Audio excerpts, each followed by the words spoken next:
We're glad you're here. Good evening, everybody. Thanks for joining us tonight for our final general membership meeting of the year. I hope you've all had a delightful fall and are looking forward to the holidays. I'd especially like to thank our special guests tonight from Senator Warner, Senator Keynes, Congressman Whitman's, and Congresswoman Spanberger's office, who are joining us to listen in tonight. Just want to bring you up to date on a few items of business. We are happily continuing to host a variety of virtual programming, and over the last few months, that has also included a 30+ RAM member participation for the MSV annual meeting, which was held virtually. And also a recent day at the pumpkin patch. So we will get into some upcoming programs that will be available in just a few minutes. Before we get to our governance report, I'd like to just make sure everyone is aware of the passing of two of our extraordinary leaders within the Academy. Dr. Jimmy Shield passed away in late October, and Dr. Walter Lawrence passed away last week. For those of you who are interested, Dr. Lawrence's family will receive friends and the visitation at Bliley's funeral home on November 21st from 3 to 6, and a funeral service will be held on the following day. Both men will be remembered for their dedication to organized medicine, and also, more importantly, for their dedication to the patients they served.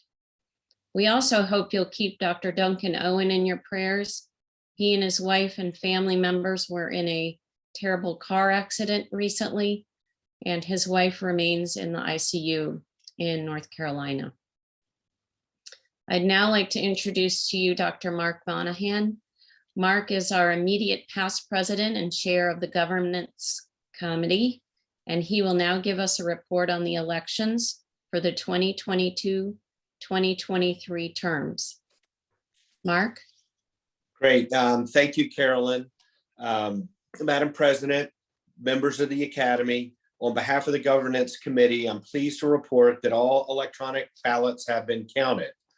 The following have been selected as officers of the Academy for 2022-2023. President, Dr. Sidney Jones, Bon Secours, West End Internal Medicine. Is our President, Vice President, Dr. Tobias Smith, Virginia Women's Center. Secretary, Dr. Jake O'Shea, HCA Healthcare, Capital Division.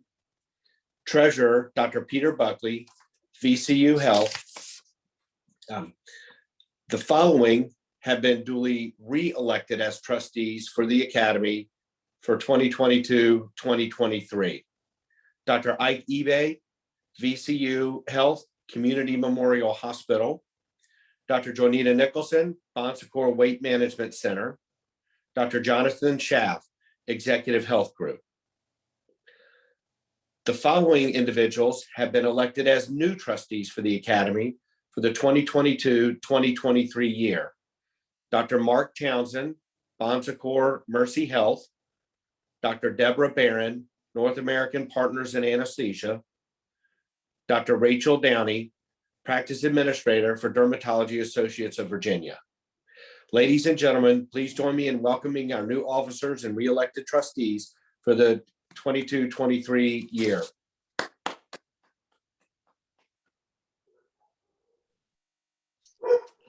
Thank you, Mark. I appreciate all of the nominees who've agreed to serve on the board, and we look forward to your leadership over the next few years. I do think there was a flip in the secretary and treasurer as listed on the slide, if I'm not mistaken, but we'll get that straightened out. Upcoming events. So in the near future, just within a couple of weeks, we are going to be hosting meetings with our local legislators, as we have done in the past.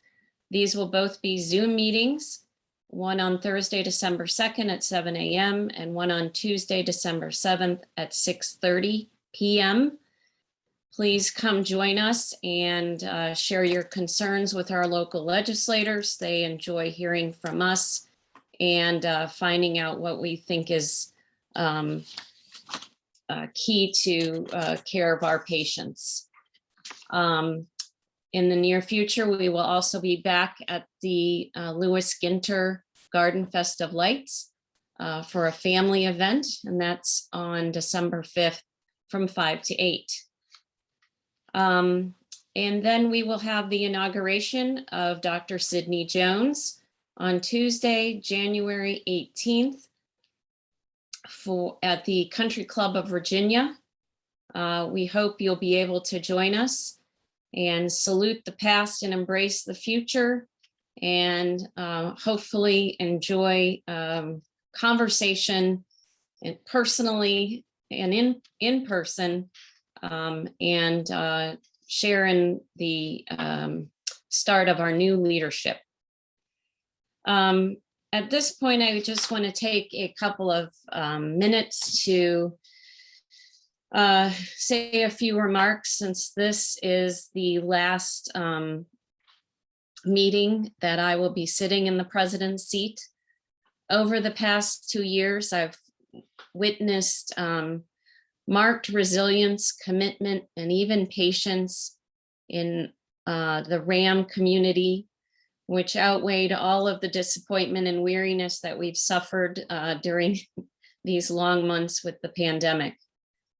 I felt there was a real team effort supporting the medical community, from the physician members to the academy staff. Everybody seemed to step up and face the pandemic, and through it all, we were able to continue to thrive as an organization.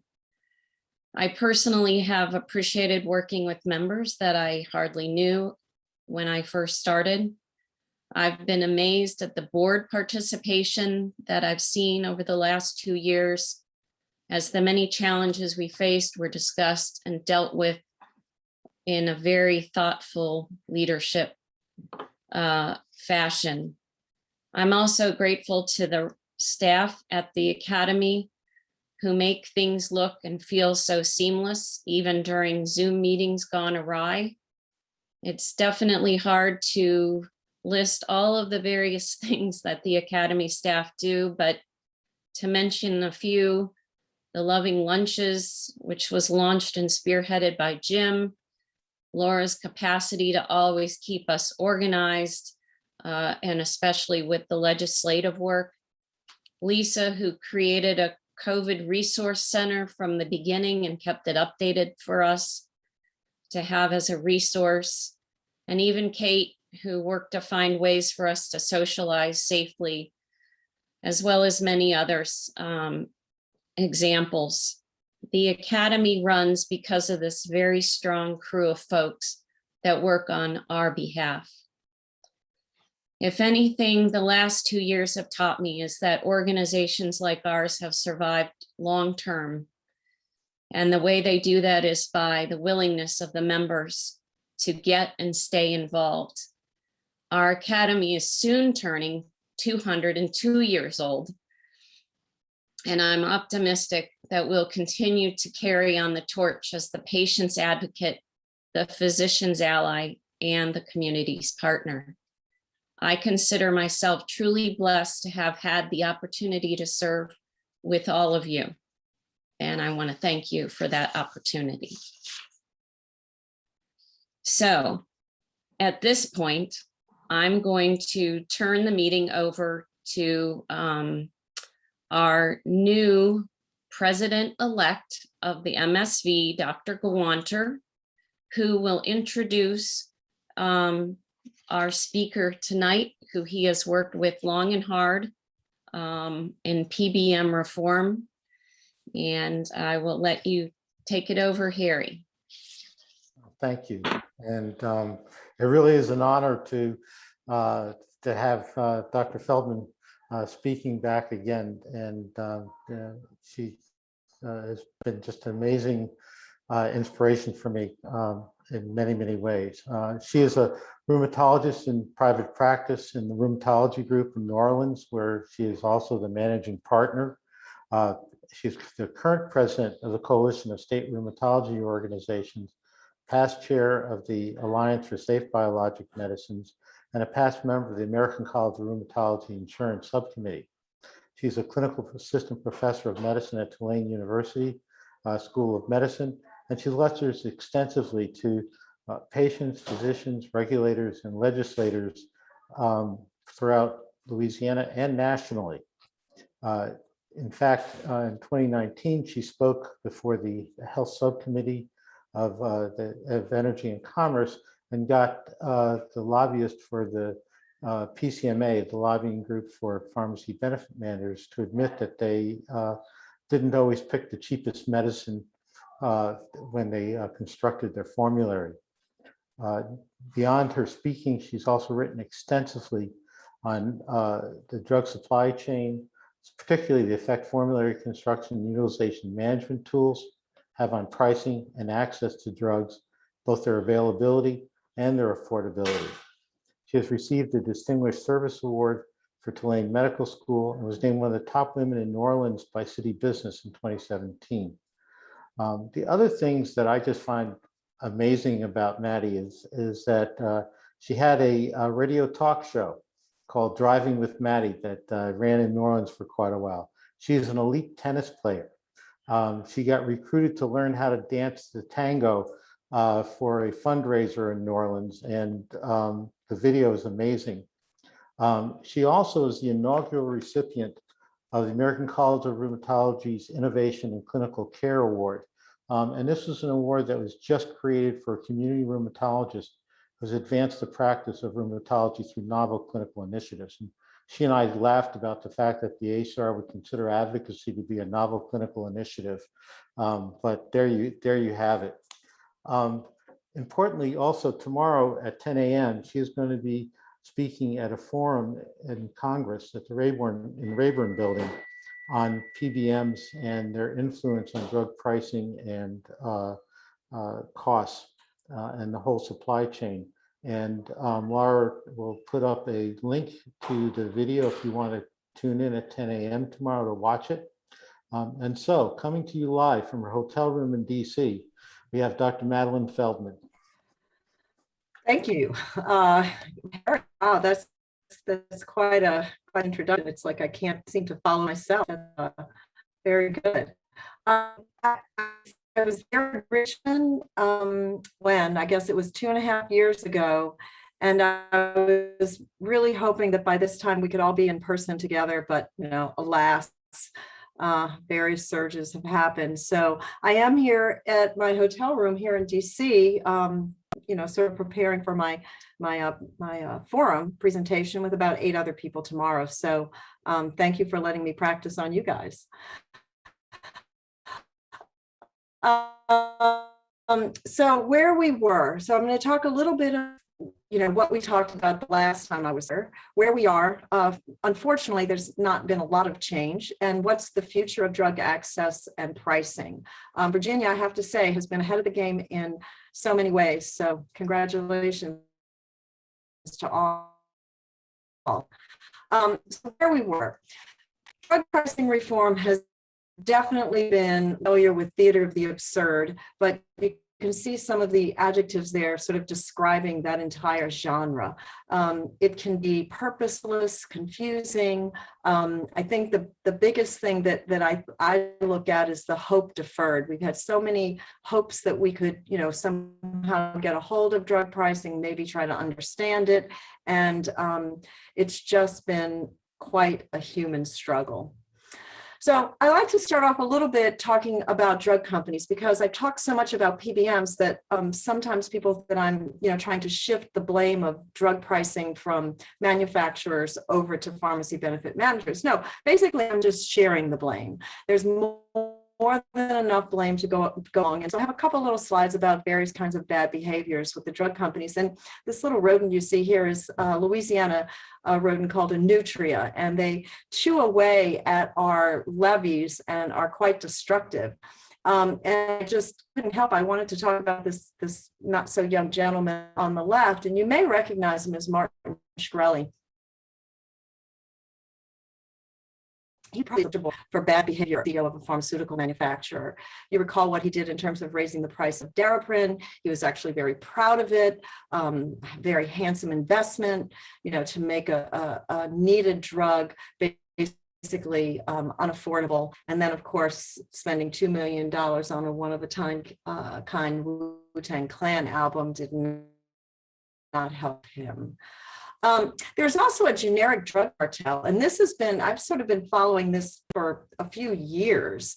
It's been called likely the largest cartel in the history of the United States. There were some of the really big names in generic manufacturing that took part in this, and it was a price fixing scheme. And because they knew that they were probably being investigated, they didn't want to email, they didn't want to talk on the phones. So they would invite generic manufacturers who were, coming to the table with another generic that was perhaps already out there. And they would write on a napkin and pass that napkin to the CEO and say, you can't price it below this. And it has come back to bite most of these manufacturers. And I'm still sort of getting, I can see where the fines keep coming in. And I'm sure it'll all eventually start happening all over again. But drug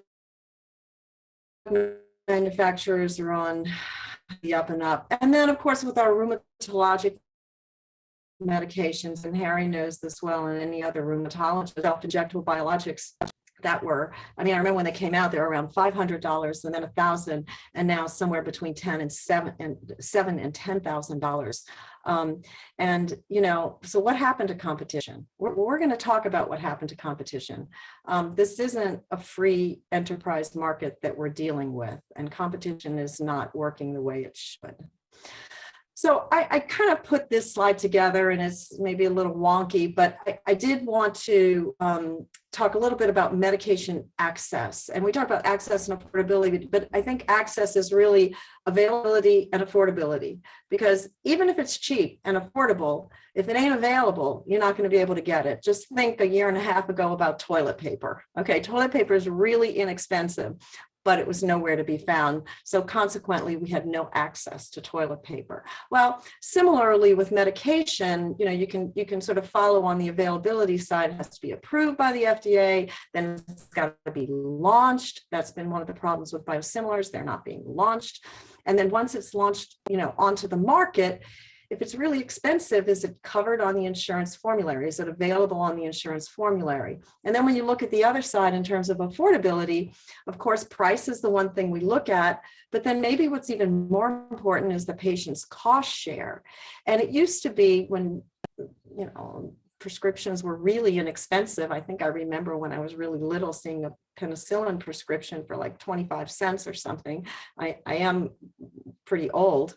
But now even copays, which used to maybe be $5, $10, pays of $250. But I think what we're talking about here are those expensive specialty medicines, and those tend to be coinsurance.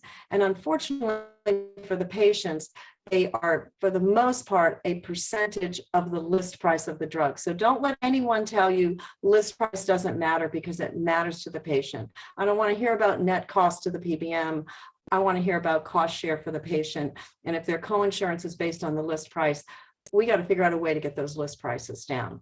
And for the most part, I'm talking tonight about drugs on the pharmacy side, ones that our patients go to the drugstore to pick up or shipped to them from specialty pharmacy. I'm not talking about the provider admin side. We actually have an average sales price on that side of the medications. But with the pharmacy side, there's no such thing as a sales price. It's all based on kickbacks, and I can call them kickbacks because they have safe harbor. They wouldn't need safe harbor from the anti-kickback statute if they weren't kickbacks. So the bottom line is that an expensive drug isn't on the formulary. It really doesn't matter how great it is. Unless you're getting it for free, our patients are getting it for free from a foundation or a charity, no one is going to take it. No one will have access to it. So who decides if it's on the formulary? I think we already know who that is. Now, this is the exact slide that I used 2.5 years ago with drug makers, third-party payers, the PBMs in this big red square, because they are the ones that essentially control access to medication for beneficiaries in the United States, and then the prescribers and the patients. And prescribers and patients are really not very important, so I've made them somewhat smaller. I feel that when I write a prescription or send an electronic prescription, it's really considered by the insurance company more as a suggestion, and then they decide whether it's worthy, if it's valuable enough to them for our patients to take.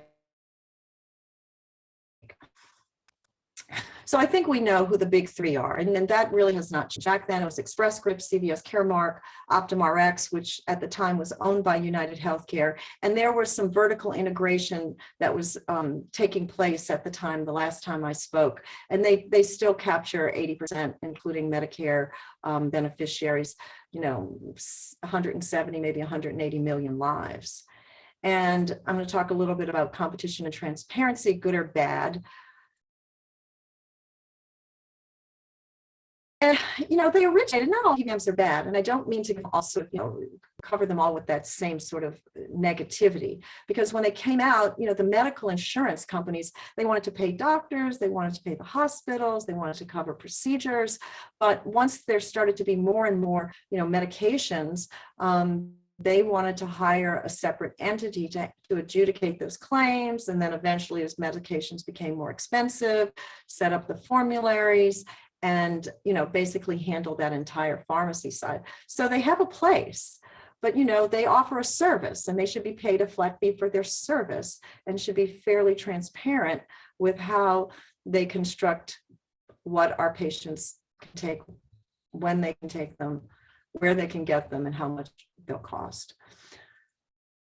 So again, this is the old slide, and this has not changed. Our patients' access to the correct medication as determined by, we talk about shared decision making. You don't hear shared decision making as much as you did maybe 3 or 4 years ago, because a lot of the shared decision making is going on between the pharmacy benefit managers and the manufacturers.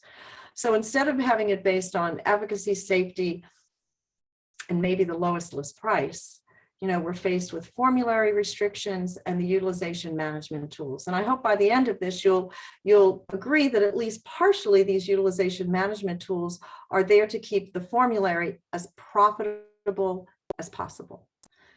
All of it results in higher cost sharing for our patients and higher list drugs. If what they were doing was working, how's that working out for us? Not too good, I would say. So I'm going to repeat again. PBMs ultimately determine what drug our patient takes by constructing the formulary, when they can take it by telling the doctor, you have to prescribe this one first, you have to prescribe this one second, you can't get that one at all, we've excluded it. And by the way, 6 months from now, we may change the formulary again, and we're not practicing medicine without a license. You can prescribe whatever you want, we just won't pay for it. Where they can pick it up, I'm going to let the pharmacists fight that battle, but they do have issues with narrower networks, gag clauses, clawbacks, DIR fees, that whole issue. And then how much? They determine the copay, they determine the coinsurance, they determine if it can count towards your deductible. So the PBMs are really in control. So there I was. A couple of years ago before the Health Subcommittee of Energy and Commerce. Tomorrow is a forum of members of the House Oversight and Reform Committee looking into PBMs. This really has not changed very much. So it looks very, very complicated, like maybe sort of a simple immunology slide, but the relationship that I really want you to focus in on is the contract between the manufacturer and the PBM. That's the one that's hidden. That's the one that's the trade secrets. That's the one the black box that we can't get into. Not even the health plans or employers who contract with PBMs can see that. Supposedly, if any of that information was, released to the public, the sky would fall and prices would rise, and medication prices would rise, premiums would rise, the world would fall apart. I would submit that we could probably get lower prices if we could find out exactly what was going on. But what happens here is the PBM offers placement on the formulary to the manufacturer. And if the manufacturer gives them enough in rebates and fees, they get to be on the formulary. The really sort of the holy grail is to be preferred on the formulary, and we'll talk about that in a second. So this is sort of what's happening. Whoever gives the highest rebate plus fees gets the best placement on the formulary. And you may not even get placement on the formulary if you don't kick back some money to the PBMs. And I know they talk about, it's not, we're not worried about the highest list price, we're worried about the lowest net cost.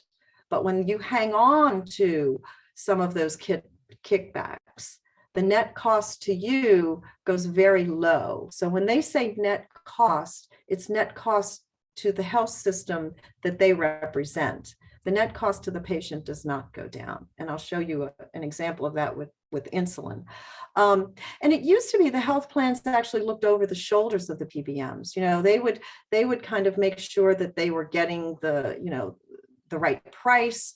The employers would, be treated fairly. You may or may not recall in 2017, Anthem actually found out about all these rebates and sued Express Scripts and eventually fired Express Scripts. So at that time, this whole idea about rebates and kickbacks became known to the clients of the PBMs. So they started wanting more of the kickbacks.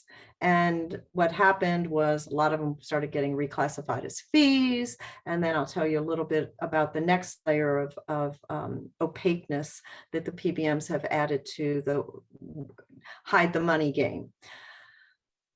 So why do manufacturers fight so hard for this preferred placement? And when I say it's the Holy Grail, it is the Holy Grail. It creates the winners and the losers in the manufacturer's game.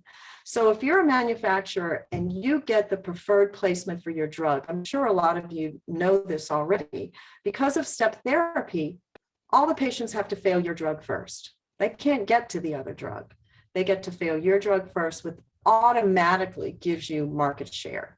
And then with the next utilization management tool, non-medical switching, if you come in and now you're preferred, the last preferred drug, if patients were stable on that drug, too bad, they've got to switch over to your drug. It excludes competitors to your drug. There's performance contracts. It truly is the holy grail of formulary placement. So manufacturers compete really hard to get that spot. And it's the utilization management tools that keeps you in that spot if you keep giving enough money and keep the rebates coming. So what determines the preferred placement? I guess in a utopian world, it would be efficacy and safety. And I can tell you that makes some difference. They're not going to, put a drug that's not indicated for that particular disease state. I spoke to the National Medical Director for Express Scripts a few months ago about an issue. And we had to sort of change the subject because he didn't want to talk about that issue. But what he said was, these medications come out of our P&T committee, our Pharmacy and Therapeutics Committee, and we make sure that they're safe and efficacious. And then they go to contracting. They go to the money man for the PBM. And all bets are off at that point.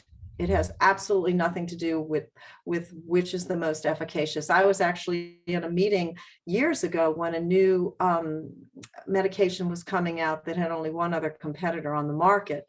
And this particular drug company wanted to price it at half of that only competitor. And we were told in no uncertain terms that unless they raised their price and could raise their rebate, they were not getting on the formulary, in spite of the fact that some of their research and the numbers on that drug looked remarkably, maybe in some cases better than its the nearest competitor. So that's not really what's happening here. It's not even the lowest list price. I think I've said that maybe so that you could have guessed the answer to that. So this is the slide that I used 2.5 years ago, and it hasn't changed. It's still the rebate story, but since then, more and more rebates have been reclassified as fees, because if you look at the contract about the fees, admin fees, procurement fees, sales fees, inventory fees, there is more fees than you can shake a stick at.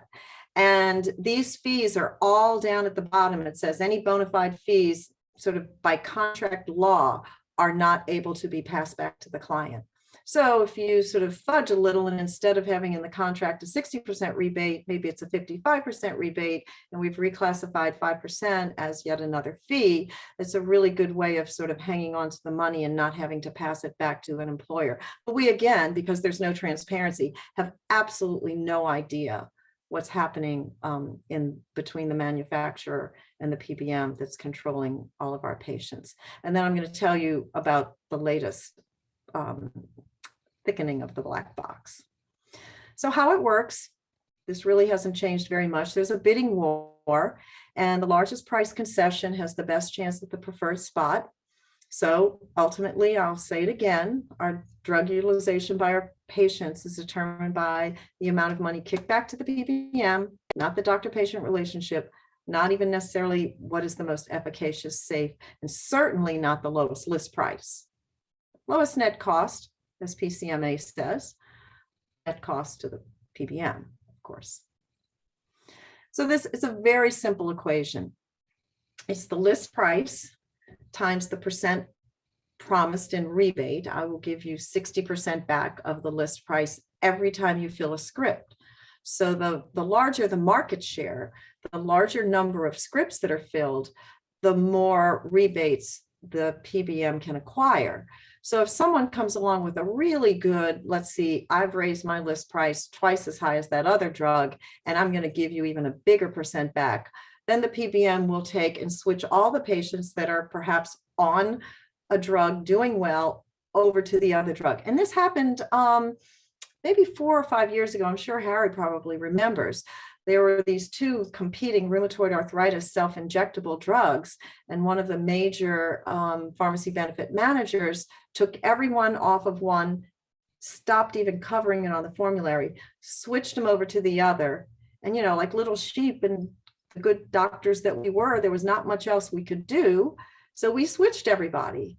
And then darned if a year and a half later, that initial one came back with a better rebate, and all of those patients had to be switched back. Well, some of us said, we're not going to switch them back because they're stable now. So the PBM said, fine, you can keep them on that, but we're not going to accept the copay cards.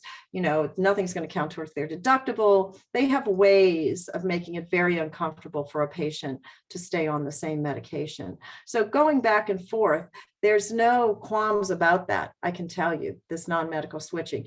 And it's all based on what you're seeing right here.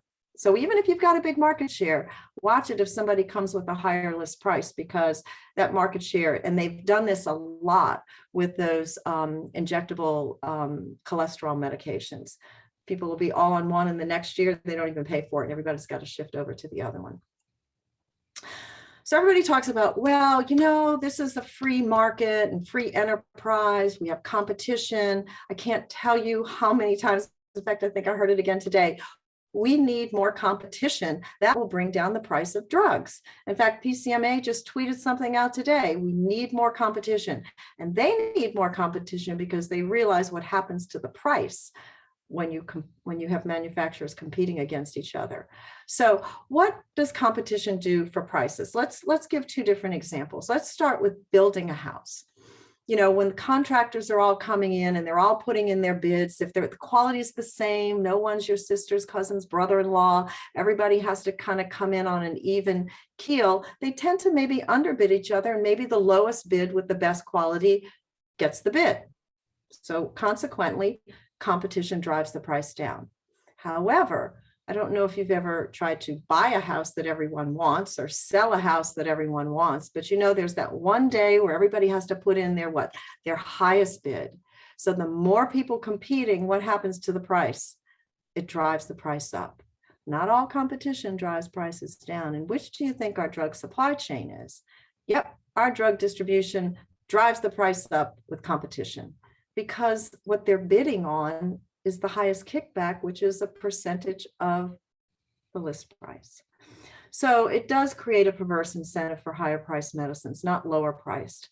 Again, they're going to say it's net cost, and I'm going to say cost to whom?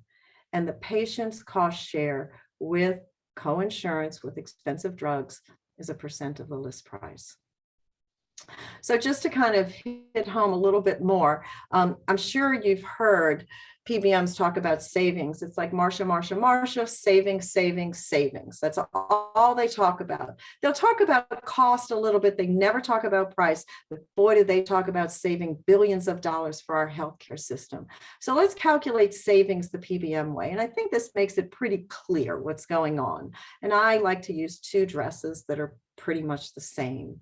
One is listed at $1,000, the other is listed at $100, and both are offered at 50% off.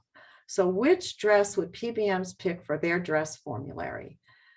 They would pick the $1,000 dress because it saves more money. I'm going to give you an example of a brand name that's chosen over a generic that you're not going to believe. I'm going to make you sit and wait for it. But that's what they're talking about, savings. And let's sort of apply this to, it's really, there's some truth to this, and then there's some hypothetical. The truth is there are three drugs, drug A, B, and C, that are priced about what you see there for rheumatoid arthritis, $30,000 a year, $65,000 a year, and $75,000 a year. The rest of it I've made up, okay? I've made up what the formulary rebate could be. Let's just say they're all offering 50% off, and we can look at the savings there. Even if drug A offered 70% off, they're still not going to come up to the savings that drug C is offering. But then look at the patient cost share, 20% of the list price. This is what they're going to be paying over the year. So the net cost may be lower for the PBM, but it's certainly not lower for the patient cost share.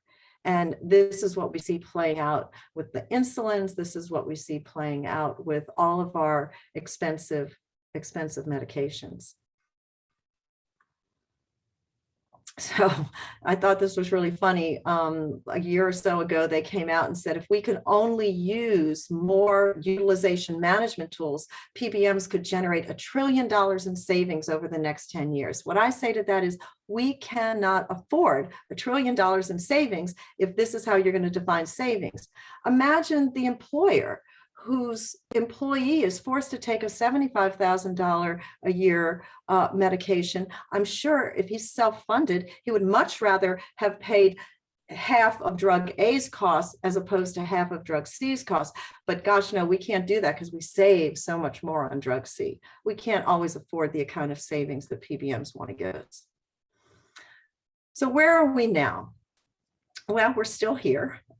They still have safe harbor from the anti-kickback statute. There's been some attempts, as probably you know, with the rebate rule coming and going several times, basically taking away the safe harbor from the PBMs in Part D with Medicare patients, and actually sort of creating a little safe harbor for patients to get kickbacks at the point of sale to lower the cost of their medications. Again, you would have thought that the sky was falling.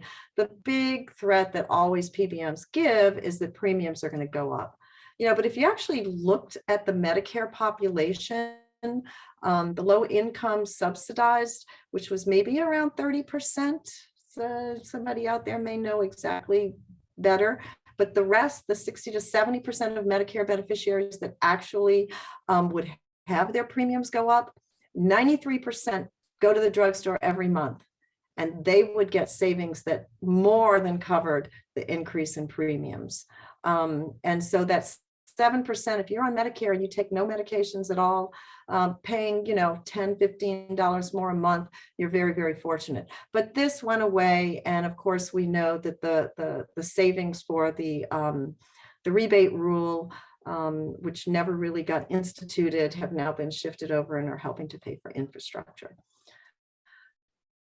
Okay, so PBMs claim to save, so this is pretty much the same. They still make the claim of saving billions for our healthcare systems, based on these negotiated discounts, but we know that they're not really a discount on the price of the drug. They are rebates that go back to the PBM based on the list price. One of the things that they also say, these utilization management tools, that employers really want them, that they're demanding. Yeah, I suppose I'm a small business owner. If I was told, do you want this where your health insurance premiums are only going to go up 5%, or do you want the one where it goes up 15%? They don't really tell them the difference. I started talking to Rotary clubs in my area because there's a lot of business owners, and just to let them know about pharmacy benefit managers and maybe some of the pitfalls and what to look out for. And afterwards they came up and said, okay, well, now that makes more sense. One woman said, I've been on the same atrial fibrillation drug for years, and I signed the same contract, and this year the price went from $50 to $400. I had to start taking 2 different drugs. I went into the hospital, had to be cardioverted. All of the costs went up because the formulary was changed to a different drug that offered a bigger rebate. But the employer knew nothing about it, absolutely nothing about it. Then they talk about encouraging the use of generics and affordable brands. I have to tell you this story because I actually have a recording of this. It's a pharmacy tech for one of the big 3 PBMs telling an employer representative about what's covered for one of the employees who has metastatic prostate cancer. There's a drug for metastatic prostate cancer that costs $10,000. About 3 or 4 years ago, a generic for that drug was launched, somewhere between $350 and $400. So the representative for the employer went to the PBM that they had contracted with and said, why can't my employee get the $350 drug? And they said, oh, well, we don't cover that on the formulary. We only cover the $10,000 one. The $350 generic was excluded. And he said, well, what if the patient's doctor wants to appeal that? And the pharmacy tech, being recorded, said, well, the doctor can appeal it. And if they're successful, the $350 drug is going to be put on tier 6, and it's actually going to cost the patient more than the $10,000 drug. Now, explain to me how the net cost of a $10,000 drug is going to be less than the net cost of a $350 drug. This is one of the big 3. This is the kind of dystopian universe that we've fallen into. I apologize for putting this up. This came out last week from a piece written by 46 Brooklyn called Money from Sick People. But I just thought it was so telling. You don't have to look at that chart on the side with all the little numbers, but it does kind of add up over the year how much the rebates are, how much the manufacturer. So this is for Lantus. The list price, $408 a month. 46 Brooklyn has a way of getting in and finding out real numbers. So the list price for Lantus, $408. They kicked back $339 a month to the PBM. So essentially, I think this was Sanofi, made $828 for the year on an insulin that was priced at a little over $400 a month. The patient paid $1,900. And if you can see, the patient really only paid that $408 for the first 4. They probably had about a $1,500 deductible, which these days actually is pretty low. So here a patient with a relatively low deductible pays $1,900. The manufacturer gets, a little over $800, but the revenue to the health plan was $1,000. You can see there was a total of $4,000 in rebates. Did any of that go back to the patient? I mean, the patient's paying $1,900. much more than what the manufacturer recouped. It's just showing the perverse incentive and how we have an upside down system that the patients don't benefit from. This is the other thing. We know that biologics are expensive, and we've been like craving for these biosimilars to be launched. So the biosimilars, the whole point of having a biosimilar is to bring down the price of the originator, right? I mean, I thought that's what we were pushing for, was to have the so-called generics of biologics. We know they can't be generic. They're going to cost more than what a generic would bring down, but they were going to be the great hope of reducing the price of biologics.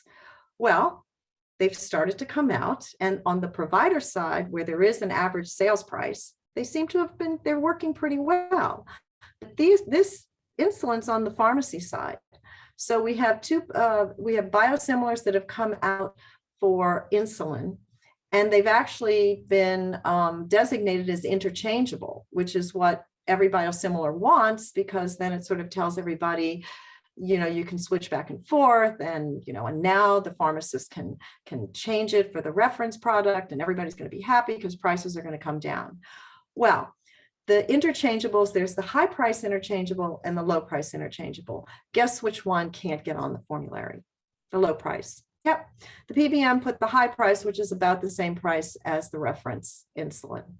So here we have a biosimilar that came out and is priced low, but can't buy its way onto a formulary. Something wrong here. This is a slight change. So where we are now, you can see what happened. The independent, basically the standalone PBM back in 2017-18 Express Scripts, the moneymaker that it is, Cigna couldn't help itself and just had to buy it. United already had Optum Rx, and you know, when it came to CVS, you know, I looked at the numbers, and CVS Caremark, the PBM for the pharmacy, really made much more money than the CVS pharmacies. So, you know, the little PBM CVS Caremark managed to, you know, cobble together $70 billion and bought itself an insurance company. So now they own Aetna. So they're really that black box where the health plans were sort of looking over the shoulder of the PBM to make sure they were doing the right thing and at least passing back to them the rebates that were owed. It's turned into one big black box. And I drew a circle because, you know, now they all have their own clinics. And in case you don't know, United Healthcare employs more physicians than anyone else in the United States. So now they have rebate aggregators. I tweeted about this with Express Scripts. I think it was during the pandemic. It's kind of hard to remember. So it was a little while ago, and Express Scripts got its rebate aggregator, otherwise known as a GPO, or otherwise known as a contracting entity. And what these do is they collect all of the monies from the manufacturer. It's not the PBM collecting it anymore. They now have a subsidiary, sometimes offshore. So for example, Express Scripts, theirs is in Switzerland, and it's called Ascent. Then CVS Caremark came out, I guess, earlier this year or the end of last year, and their rebate aggregator is called Zinc. And Optum Rx came out not that long ago with their aggregator called MSR. And some of Optum Rx dealings are in Dublin. I'm not sure if MSR is actually in Dublin, but they're offshore. And what this enables, you know, CEOs of, theoretically, hypothetically, what it could enable a CEO of a PBM testifying before Congress to say, we pass 90% of the rebates that we get back to our clients. But what they may be failing to say is that we get from our subsidiary that has only passed 30% of the total rebates back to us, but we give 90% of that 30%. So it is a way, what it has enabled the PBMs to do is to shift the rebates and these discounts into a much less transparent structure. They've moved the contracting over to their rebate aggregators. So if Congress decides to regulate PBMs and you don't get the definitions right, you're going to miss out where all the money is going to.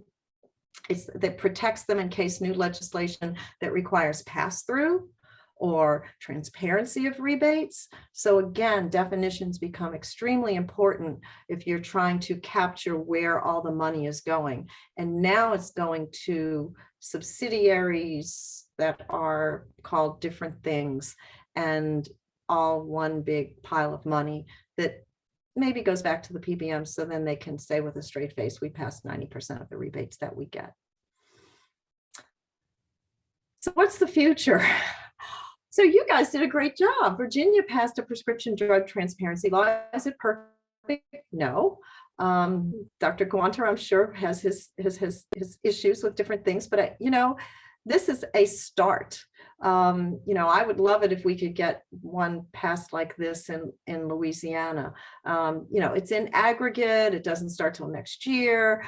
There's all different kinds of issues that you can have with it, but let's just hope that it can capture rebates that are passed through to the subsidiaries that are either hidden somewhere in the United States or offshore somewhere. But good job. You've got, like I said, you've got to start somewhere. It was signed into law this year, and I'm sure it's very difficult to get this kind of transparency through when PBMs are, screaming premiums are going to go up, list prices are going to go up. And you can take a look at other things that Virginia has done, which is really great. You go to the CSRO map tool, click on Virginia, and you guys, I think, passed the accumulator adjustment. Well, I think maybe the first in the nation shortly after I spoke there. Your step therapy law. I think there was Representative Abigail Spanberger actually proposed a piece of legislation that passed unanimously in the House, looking at PBMs, and eventually became law. So Virginia is really ahead of the game when it comes to, I think, trying to, make some sense out of what's going on and pass what they can in terms of helping to protect the patients. One of the problems with our accumulator bans is that it doesn't protect this. When the Affordable Care Act was passed, it sort of delineated what were the essential health benefits. But there were some things that then fell into the non-essential health benefits. And the PBMs are taking advantage of that. And basically, I know this is very, very busy, but the specialty drugs were considered non-essential. And because they were non-essential on the exchange plans, they didn't have to count any of the copay, even if it came out of the patient's own pocket towards the deductible.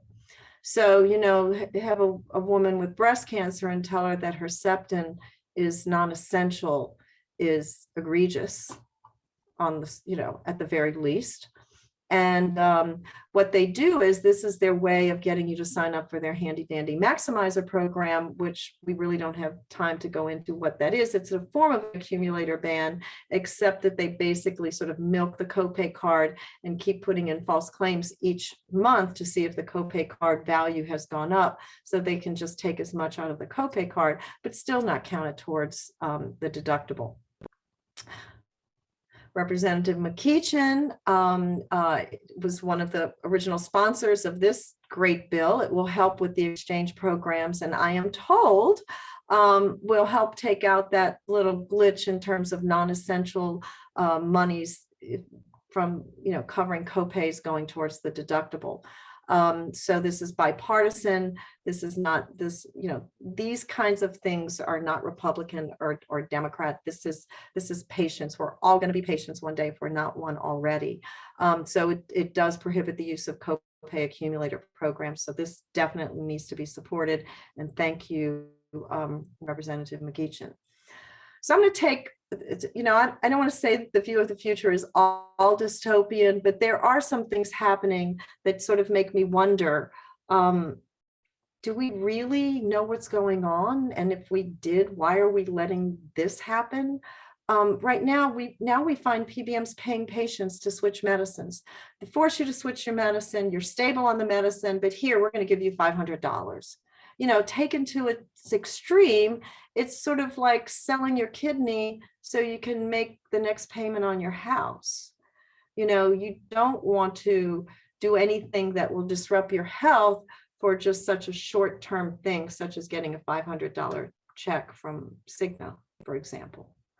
And then the second thing, the PBM withholding rebates, I think if we really look at this, this is probably the scariest of the things that I have heard is happening.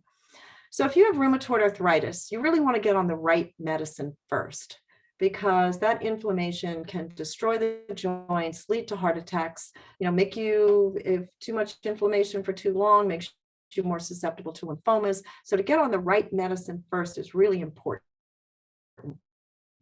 Well, there's a new test out that basically shows 40% of patients with rheumatoid arthritis probably won't get 50% better on any of the anti-tumor necrosis factor inhibitors. It's a great test, scary for some groups, because if you can just hop right over that drug, and it just so happens the drug that makes the most money for the PBMs is an anti-TNF.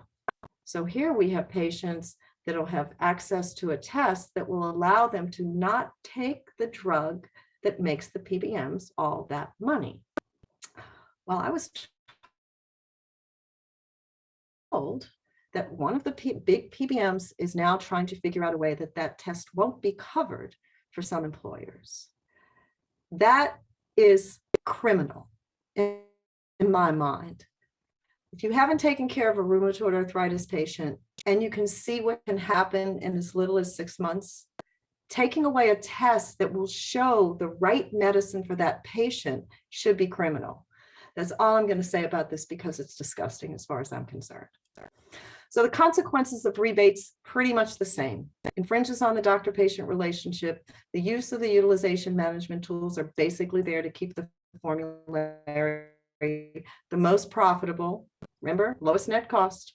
Excludes drugs, denies copays, higher coinsurance to those manufacturers that don't offer as big of a rebate, incentivizes higher prices, certainly makes it harder for biosimilars, which we've been cheering on for years now. And they can't buy the way on the formulary, can't give it away. You try to lower your price, you can't get on the formulary. Manufacturers that actually lower their price, say they're preferred, and they've been pressured to lower their price. The PBM says, fine, you can lower your price from $10,000 a month to say $8,000 a month, but you were giving us a $5,000 kickback. Even at $8,000, you still have to give that same kickback. That's the kind of stuff that goes on behind closed doors. And all of this affects Medicare Part D beneficiaries as well. So I would submit that the PBM market fails on accountability. Certainly there are conflict of interests, fiduciary responsibility, and transparency. I know I've been hard on them, and at this point, I'll be happy to entertain any questions that you might have.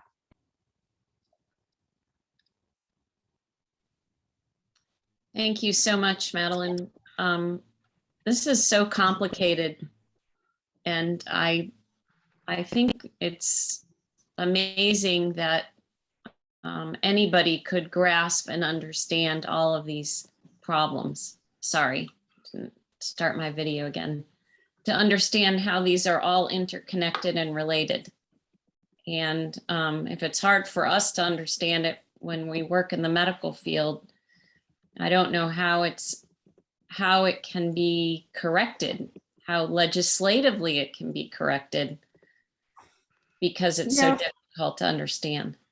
So, the ideal thing would be the competition would work like a free market system is supposed to work. Competition brings down the price.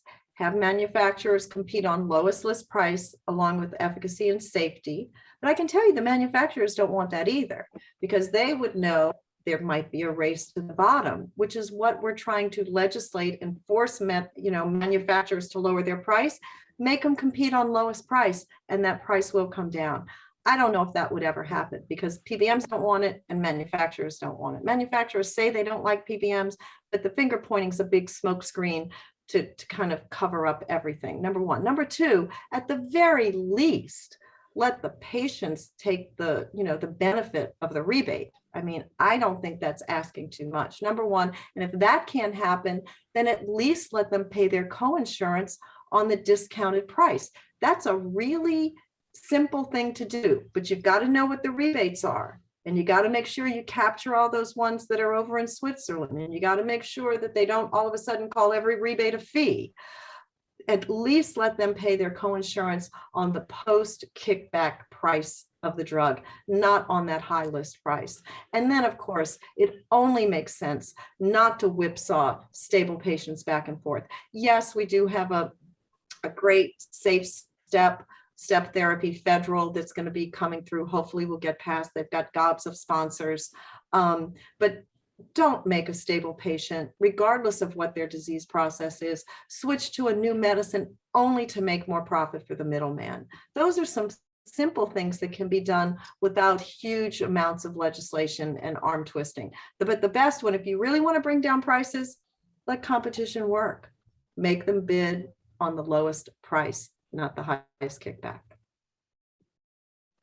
I totally agree. It just seems like here we are, a couple years after the presentation, and they've just gotten more advanced in their ability to hide what they're doing. Yes, it's truly, we use this term all the time, but it's truly whack-a-mole. Just when you think you might be, oh, well, we've got them, maybe we can help patients here, something else pops up over there. I mean, I would think as a legislator, it would be extremely difficult to, it's like Mercury running around to really figure out exactly what it is. But again, there are some simple things, and I think understanding and not buying the meme. We're saving money, billions for the healthcare system, forgetting that they are the healthcare system. They're saving it for themselves, and the patients are not getting the benefit. They say, oh, well, premiums are coming down, and and if we have transparency, drug prices are going to go up. Well, how's that been working out? Not too good. We do have a few questions in here. Yes. Dr. Nicholson, thank you for the wonderful information. Wondered if you have heard any conversations taking place for obesity medications. You mean in terms of trying to kick some of them off the formulary? Basically, when a new medication comes out and they have no competition, that's when the PBM has the hardest problem, is because they can't make that manufacturer compete against another one. So if there's a new obesity that doesn't have any competition, they're going to have the best chance of not having to compete and make the price go up. Although they can start off high as well, so the manufacturers can benefit from that as well. It's a tough, but I don't know anything specifically about obesity medications competing with each other and kicking some off. But I will tell you that recording of the pharmacy from one of the big PBMs did start listing brand names of, a lot of them were ADD medicines and things like that they would not cover the generic. So there were some other disease states where only the brand that was more expensive for the patient was covered on the formulary. Makes no sense whatsoever to cover a $10,000 drug, but not cover the $350, and yet we've got a drug pricing crisis in the United States. I think we have a formulary construction crisis in the United States. Agreed. Any other questions? We also had a question about whether there has been any discussion just amongst the Medicare plans with ability to negotiate prices, which was something I think they had talked about.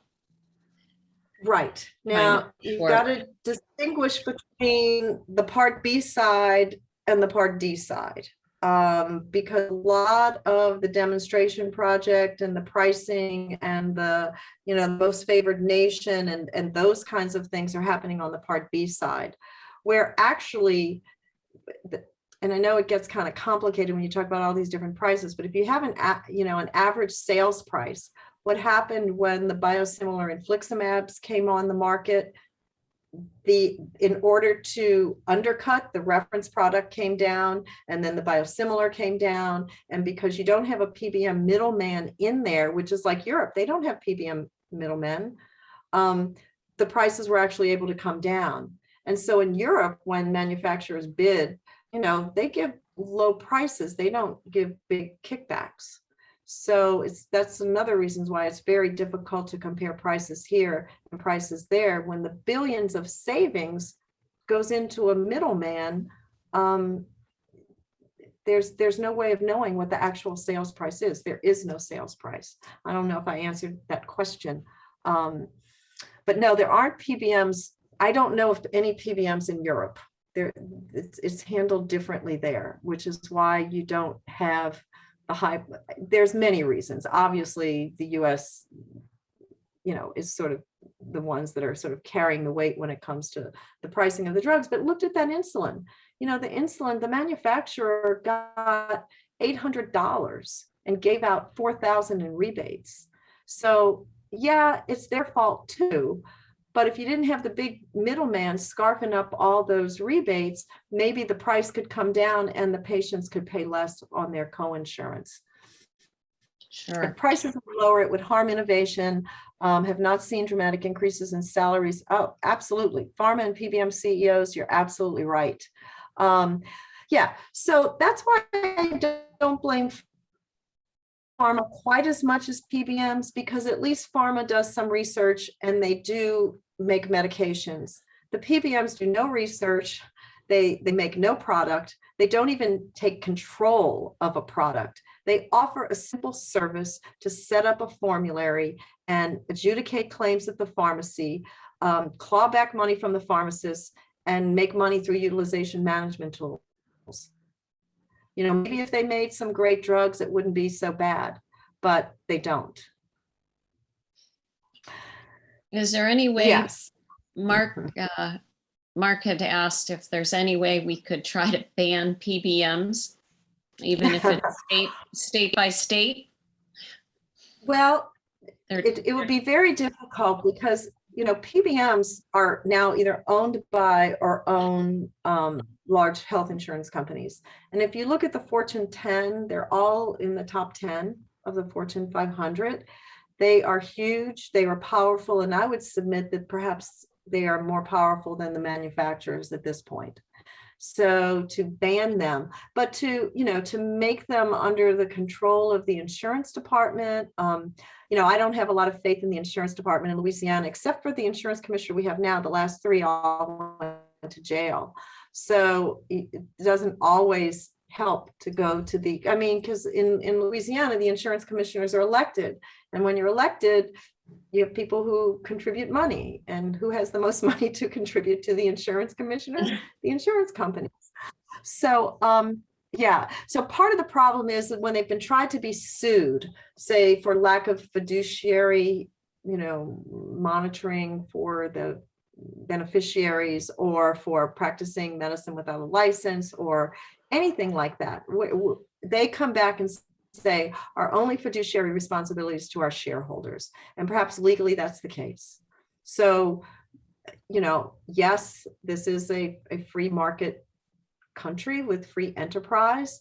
However, I think one of the tenets of Adam Smith would say that, competition should bring the price down. Supply and demand, all of those kind of things just don't happen in this particular sphere. So I don't think that this is a free market when it comes to the drug supply chain. And maybe if it was a free market and competition could lower the prices, we'd be a little bit better off. But this is, Dr. Maddie speaking. I'm not an economist. We've had two individuals bring up GoodRx and that for many generic pills, they can purchase a year's worth of pills for about the price of a 30 or 60-day copay. So some are encouraging their patients to use that pathway. I've used it. I've used GoodRx. It is, funded by PBMs to a certain extent.